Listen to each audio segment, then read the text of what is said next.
Vamos à segunda questão.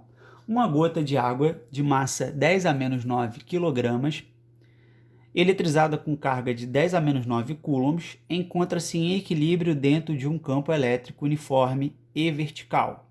Então vamos anotar aqui, vamos sublinhar aqui. A gotícula encontra-se em equilíbrio dentro de um campo uniforme e vertical. Então existe uma gota de água, vamos desenhar a gota aqui, uma gota, ok? Essa gota de água, ela está eletrizada, ou seja, ela possui carga, a carga elétrica dela é 10 a menos 9 coulombs, então ela possui uma carga positiva, tá? A carga da gota vai ser 10 a menos 9 coulomb, ok? E ela possui massa, que é 10 a menos 9 quilogramas. Eu não posso desprezar os efeitos gravitacionais aqui nesse problema, pois ele mandou eu considerar a gravidade igual a 10. Então a gente começa pelo seguinte raciocínio. A gota, ela tem uma certa massa, m, então ela vai sofrer ação gravitacional da força-peso para onde?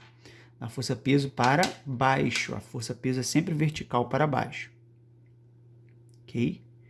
Só que o problema me disse que essa gota está em equilíbrio. Se essa gota está em equilíbrio, eu tenho que ter uma força para cancelar, anular o peso aqui, ok?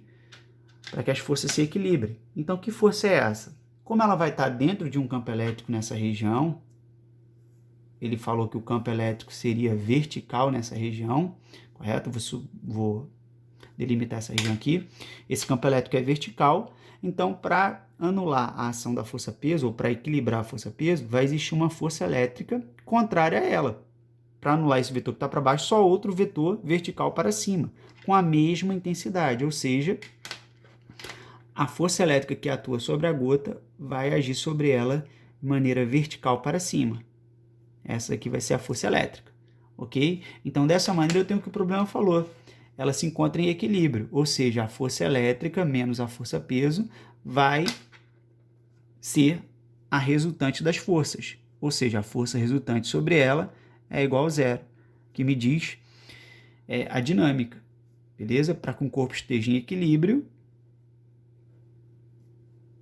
aliás, quando o corpo está em equilíbrio, a força resultante sobre esse corpo é zero. A soma de todas as forças tem que dar zero. Dois vetores em sentidos contrários, a gente tem o quê? Que a força elétrica menos a força-peso tem a mesma intensidade, é igual a zero. Como é que eu escrevo isso? Força elétrica é igual a força-peso. Beleza? E aí, o que ele pede para a gente calcular? Nessas circunstâncias, determine a intensidade e o sentido do campo elétrico. Intensidade e o sentido do campo elétrico. Intensidade, eu quero saber qual é o valor do campo elétrico nessa região. E o sentido é se o campo está orientado para cima, para baixo. Bem, o sentido é fácil. Você sabe que toda carga positiva se desloca sempre no sentido a favor do campo elétrico. Então, nessa região, o campo elétrico só pode estar orientado de maneira vertical para cima, ok? Porque cargas positivas se deslocam sempre a favor do campo elétrico. Então, essa gota está sofrendo ação da força elétrica vertical para cima, a força elétrica e o campo vão ter a mesma direção, beleza? Então, o campo é vertical para cima. E qual é o valor dele? Eu vou continuar minha conta aqui. Pela segunda lei de Newton, está em equilíbrio, a gota está em equilíbrio, a gente faz força elétrica menos peso, vão dar zero, vão ter a mesma intensidade, não vai gerar aceleração. Então, a força elétrica igual ao peso. A força elétrica vai ser carga vezes o campo. E o peso vai ser quem? Massa vezes gravidade. Quem é a carga? A carga é 10 a menos 9. Quem vai ser o campo elétrico? É o que nós queremos calcular. Quem é a massa dessa gotícula? É 10 a menos 9. Vezes a gravidade, que é 10. Então, nós temos aqui, ó, 10 a menos 9 com 10 a menos 9 a gente corta. Nós temos que o campo elétrico nessa região vai ser de 10 newtons por coulomb. Ok? Então, isso aqui vai ser o módulo do campo elétrico. E a orientação dele é vertical para cima. Beleza?